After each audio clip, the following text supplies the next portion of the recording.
In the early 1930s, Stalin's totalitarian communist regime was reaching the height of its power. The authorities were forcing peasants into collective farms, turning them into slaves. Those who resisted were labeled as kulaks and sent to Siberia. Ukrainians resisted. In 1930 alone, over 4,000 protests and uprisings were recorded. Such a mood among Ukrainians frightened the authorities. Stalin feared losing Ukraine, as the memory of own statehood was alive here. Among Ukrainian intellectuals, the slogan "Away from Moscow" emerged, while peasants rose in mass rebellion. To break this resistance, erase Ukrainian identity, and destroy the Ukrainian nation, the Stalinist regime committed a horrific crime in 1932 to 1933: murder by starvation.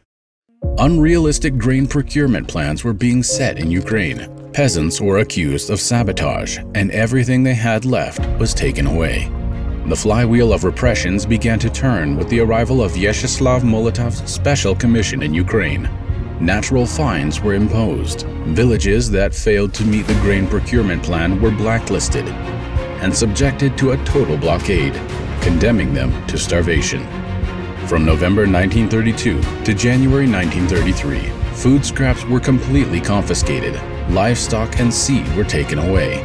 Leaving Ukraine is prohibited. From the beginning of 1933, death rates from starvation in Ukraine soared. Bodies were not buried, but simply thrown into pits outside the villages, sometimes while still alive. Cases of cannibalism occurred. In June, the death rate reached its peak.